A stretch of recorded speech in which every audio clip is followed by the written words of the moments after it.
Inilah Injil suci menurut Matius. Sekali peristiwa, bersabdalah Yesus, "Datanglah kepadaku, kalian semua yang letih, lesu, dan berbeban berat. Aku akan memberikan kelegaan kepadamu. Pikulah kuk yang kupasang, dan belajarlah padaku, sebab aku ini lemah lembut dan rendah hati. Maka hatimu akan mendapat ketenangan, sebab enaklah kuk yang kupasang dan ringanlah bebanku." Demikianlah sabda Tuhan.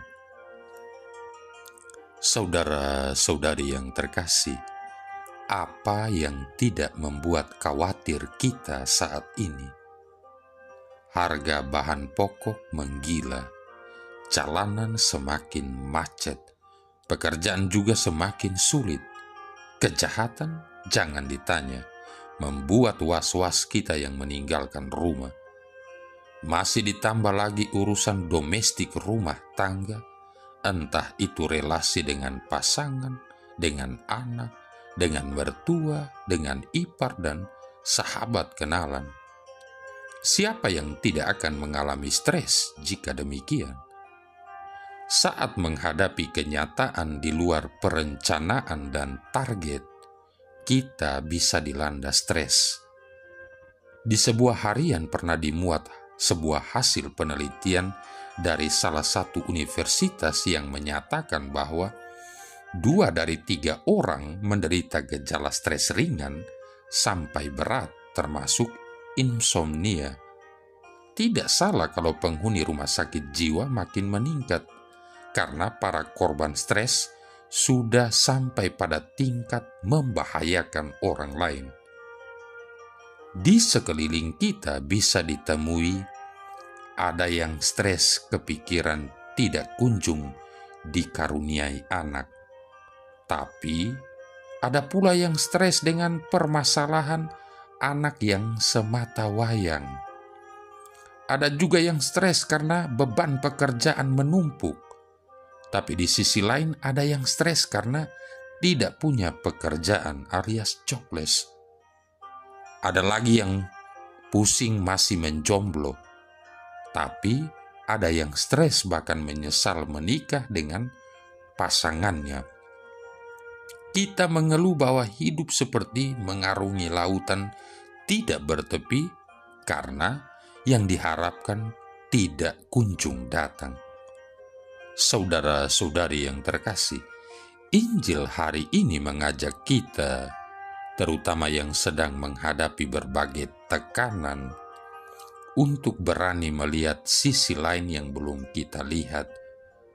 Yesus mengajak kita untuk menyadari bahwa dalam penderitaan pun Allah tidak pernah meninggalkan kita.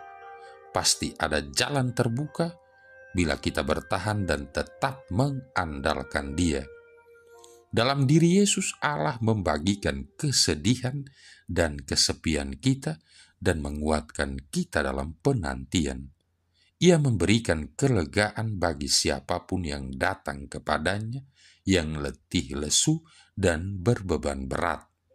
Dalam kedekatan dengannya yang mesra, melalui doa dan sakramen-sakramen, terutama Ekaristi, beban kita menjadi ringan kendati bukan dihilangkan.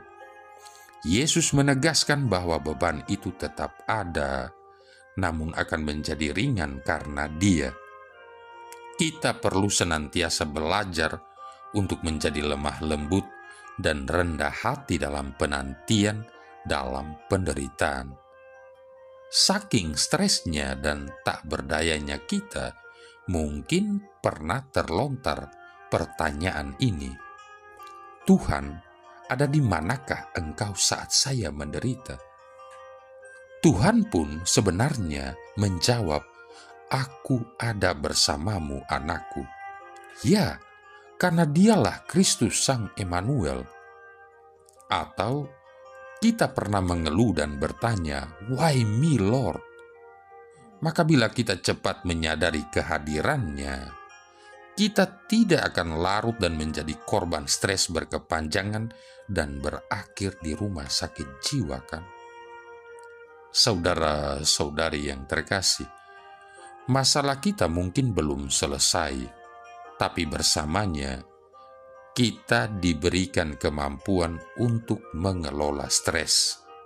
Seperti gambar mind map-nya Tony Buzan, yakni suatu metode untuk memaksimalkan potensi pikiran manusia dengan menggunakan otak kanan dan otak kirinya secara simultan.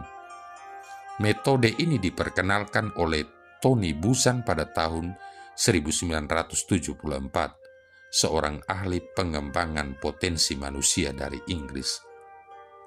Dengan demikian, banyak hal bisa dilakukan saat mengalami stres, seperti menjaga keseimbangan nutrisi, memelihara mindset dan tubuh, serta cara berinteraksi. Ambil tindakan positif, tapi juga berhati-hati. Jauhilah tindakan yang justru merugikan kita. Yang jelas, memiliki hati yang gembira adalah obat. Kalau kita patah semangat, hancurlah kita. Amsal bab 17 ayat 22. Jadi yang penting jangan kita lupa bahwa Dia ada bersama kita. Dia pun telah menghampiri kita dalam rupa hosti, Emmanuel, sumber kekuatan kita. Ekaristilah sumber penyembuhan dan penghiburan bagi kita.